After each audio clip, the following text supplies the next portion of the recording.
What's up? Hey, everybody. We're back. I'm ready to read chapter 6 of Charlotte's Web today. I'm a little more awake. Sorry about the last video. I know it was probably a little bit quiet. I was keeping my voice down a little in the living room at night, and when I listened back to it, I thought, ooh, I hope everybody can hear this okay. So I'm going to try to project a little more, like I've been teaching you guys, to make sure that you can hear my voice. Otherwise, what's the point of reading a story, right? Keeping myself hydrated here. A little LaCroix. I don't know how you say it. It's fancy.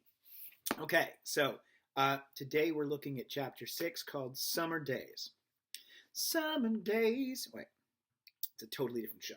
But this is chapter 6 of Charlotte's Web, Summer Days. Ready? Here we go. The early summer days on a farm are the happiest and fairest days of the year.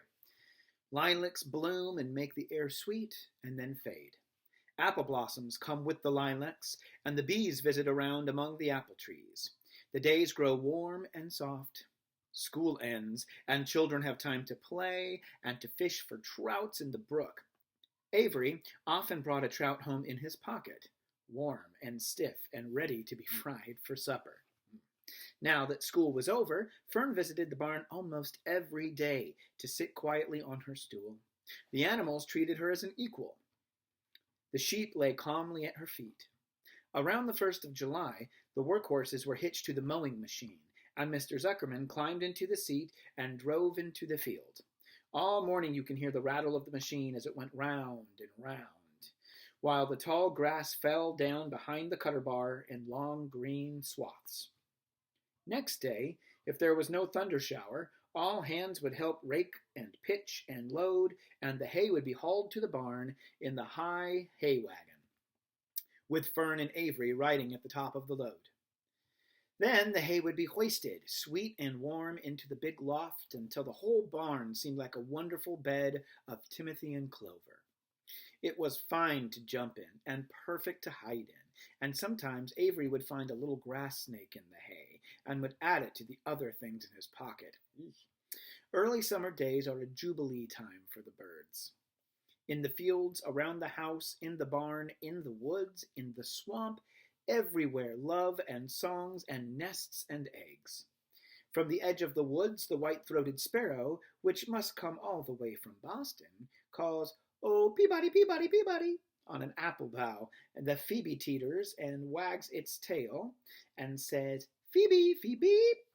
The song sparrow, who knows how briefly and lovely life is, says, "Sweet, sweet, sweet interlude. Sweet, sweet, sweet interlude." If you enter the barn, the swallows swoop down from their nests and scold, "Cheeky, cheeky," they say. In early summer, there are plenty of things for a child to eat and drink and suck and chew. Dandelion stems are full of milk, clover heads are loaded with nectar, the frigid air is full of ice-cold drinks. Everywhere you look is life. Even the little ball of spit on the weed stalk, if you poke it apart, has a green worm inside it. And on the underside of the leaf of the potato vine are the bright orange eggs of the potato bug. It was on a day in early summer that the goose eggs hatched. This was an important event in the barn cellar. Fern was there, sitting on her stool, when it happened. Except for the goose herself, Charlotte was the first to know that the goslings had at last arrived. The goose knew a day in advance that they were coming. She could hear their weak voices calling from inside the egg. She knew that they were in a desperately cramped position inside the shell and were most anxious to break out and get through. She sat quite still and talked less than usual. When the first gosling poked its gray-green head through the goose's feathers and looked around, Charlotte spied it and made the announcement. "I am sure," she said, "that every one of us here will be gratified to learn that after 4 weeks of unremitting effort and patience on the part of our friend the goose, she now has something to show for it. The goslings have arrived. May I offer my sincere congratulations." "Oh, thank you, thank you, thank you," said the goose, nodding and bowing shamelessly. "Oh, thank you," said the gander. "Congratulations!" shouted Wilbur. "How many goslings are there? I can only see one." Well, there are 7. Fine, said Charlotte. 7 is a lucky number. Oh, luck had nothing to do with this, said the goose. It was good management and hard work. At this point, Templeton showed his nose from his hiding place under Wilbur's trough. He glanced at Fern, then crept cautiously toward the goose, keeping close to the wall. Everyone watched him, for he was not well liked, not trusted. Look, he began in his sharp voice, you say you got 7 goslings. There were 8 eggs. What happened to the other egg? Why didn't it hatch, Well, it was a dud, I guess, said the goose. And what are you going to do with it? Continued Templeton, his little round beady eyes fixed on the goose. Oh, you can have it, replied the goose. Roll it away and add it to your nasty collection of yours. Templeton had a habit of picking up unusual objects around the farm and storing them in his home. He saved everything. Certainly, said the gander. You may have the egg, but I'll tell you one thing, Templeton. If I ever catch you poking your ugly nose around our goslings, I'll give you the worst pounding a rat ever took. And the gander opened his strong wings and beat the air with them to show his power. He was strong and brave, but the truth is, both the goose and the gander were worried about Templeton. And with good reason. That rat had no morals, no conscience, no scruples, no consideration, no decency, no milk of rodent kindness, no compunctions, no higher feeling, no friendliness, no anything. He would kill a gosling if he ever got away with it. The goose knew that. Everybody knew that. There's a little picture of Templeton getting that egg. And there's Fern standing by. Oh, and even little Wilbur watching through one of the boards.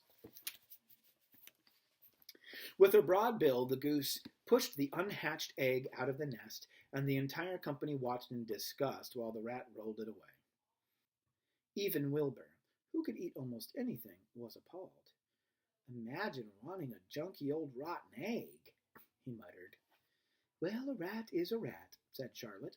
She laughed a tinkling little laugh. But, my friends, if that ancient egg ever breaks, this barn will be untenable. Wait, what's that mean?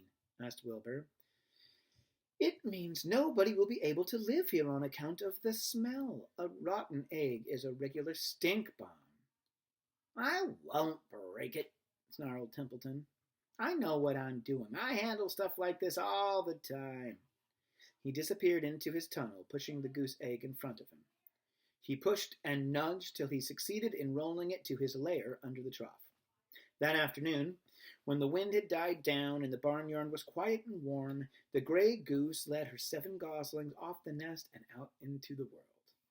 Mr. Zuckerman spied them when he came with Wilbur's supper. Well, hello there, he said, smiling all over. Let's see. 1, 2, 3, 4, 5, 6, 7. 7 baby geese. Well, now isn't that lovely?